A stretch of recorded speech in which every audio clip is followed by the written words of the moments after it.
नमस्कार दोस्तों, कैसे हैं आप सब। शुभ दीपावली दोस्तों। सबसे पहले तो आप सभी को दोस्तों, आज धनतेरस से दीपावली की शुरुआत हो चुकी है। तो आज हम बात करेंगे कुछ ऐसे उपायों की जिससे आपके ऊपर माता लक्ष्मी की कृपा बनी रहेगी। धनतेरस पर पूजा की कुछ ऐसी विधियों के बारे में हम बात करेंगे जिससे यमदेव और माता लक्ष्मी एवं सारे देवी देवताओं की कृपा आप पे बनी रहेगी और माता लक्ष्मी आप पे हमेशा अपनी कृपा बनाए रखेंगी। तो दोस्तों, धनतेरस पर घर में 13 जगह दीपक जलाएं जिससे आपके जीवन में माता लक्ष्मी की कृपा हमेशा बनी रहेगी। पहला दीपक दक्षिण दिशा में यमदेव के लिए जलाएं। दोपहर और शाम को खरीदारी का शुभ मुहूर्त होने वाला है। आज धनतेरस के साथ 5 दिनों का त्यौहार की शुरुआत हो रही है। आमतौर पर लोग धनतेरस को सिर्फ धन और समृद्धि का त्यौहार मानते हैं, लेकिन इस दिन लक्ष्मी के साथ ही यमराज, कुबेर और धन्वंतरी की भी पूजा की जाती है। धनतेरस नाम भी धन्वंतरी के नाम पर पड़ा है, जो आज के दिन समुद्र मंथन के दौरान अमृत का कलश लेकर प्रकट हुए और देवताओं को अमर बना दिया। मान्यता है कि धरती पर चिकित्सा विज्ञान के विस्तार के लिए भी भगवान विष्णु ने धन्वंतरी का अवतार लिया। इसलिए सरकार अब धनतेरस को राष्ट्रीय आयुर्वेद दिवस भी मानती है। तो चलिए दोस्तों, अब जानते हैं धनतेरस में शुभ मुहूर्त और इससे जुड़ी परंपराएं। कब करें पूजा और खरीदारी। धनतेरस की तिथि यानी कार्तिक कृष्ण पक्ष की त्रयोदशी आज 10 नवंबर को दोपहर 12:35 से शुरू होगी। त्रयोदशी तिथि का समापन 11 नवंबर को दोपहर 1:57 पर होगा।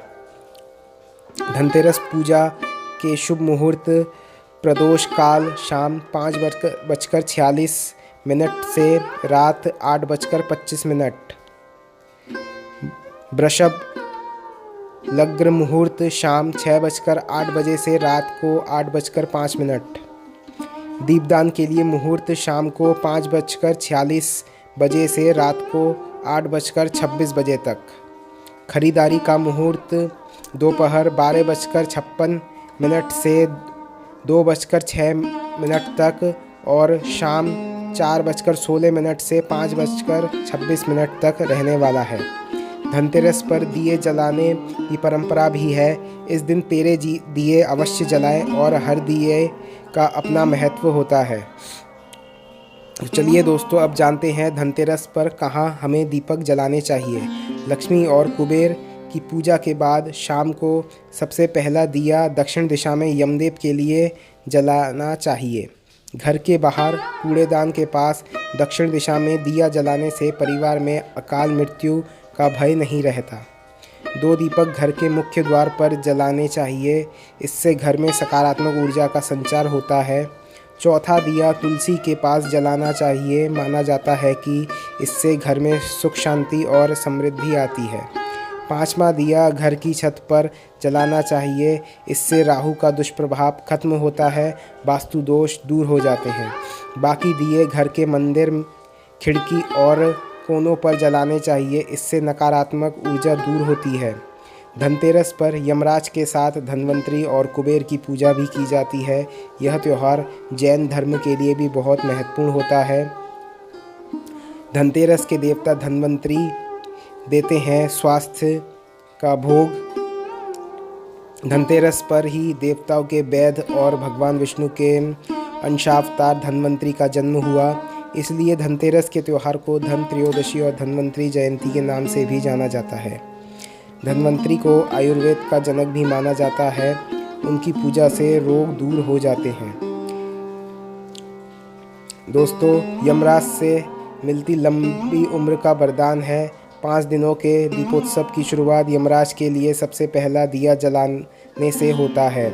यमराज को दक्षिण दिशा का स्वामी माना जाता है, इसलिए दिया दक्षिण दिशा में ही रखें। चौमुखी दीपक जलाकर यमदेव से लंबी उम्र, सुख शांति और आरोग्य का आशीर्वाद अवश्य मांगे। कुबेर जो धन के देवता हैं, देवताओं के खजांची कुबेर के पास धन का अक्षय भंडार है। जो कभी ख़त्म नहीं होता। उन्हें लक्ष्मी का भाई माना जाता है, जिनकी पूजा से धन स्थायी होता है, बुराइयां दूर होती हैं। जैन धर्म के अनुसार धनतेरस के दिन भगवान महावीर ने अपना अंतिम उपदेश दिया और ध्यान में चले गए। उनके उपदेश से लोग धन्य हो गए, इसीलिए इसे धनतेरस या ध्यानतेरस भी कहते हैं। मान्यता है कि धनतेरस के दिन जो चीज़ खरीदी जाती है उसमें 13 गुना बढ़ोतरी होती है। कुछ जगहों पर लोग इस दिन धनिया के बीज खरीदकर लगाते हैं, फिर दिवाली के बाद अपने बाग और खेतों में बोते हैं। अब तो लोग धनतेरस पर गाड़ी, ज़मीन और घर का सामान भी खरीदने लगे हैं, लेकिन पारंपरिक तौर पर कई चीज़ों की खरीदारी सदियों से जारी है। धनतेरस पर हमें क्या क्या खरीदना चाहिए, अब जान लेते हैं। नमक। मान्यता है कि धनतेरस पर नमक खरीदने से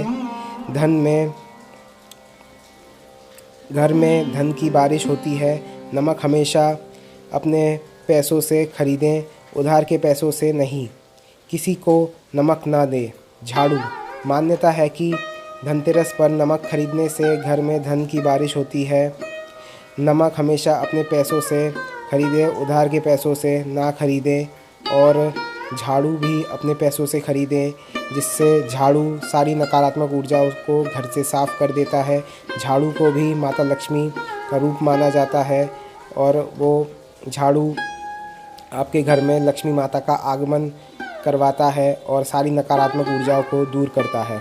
बर्तन। धन्वंतरी कलश लेकर प्रकट हुए, इसीलिए बर्तन खरीदने की परंपरा है। इस दिन स्टील, तांबे और पीतल के बर्तन खरीदना शुभ माना जाता है।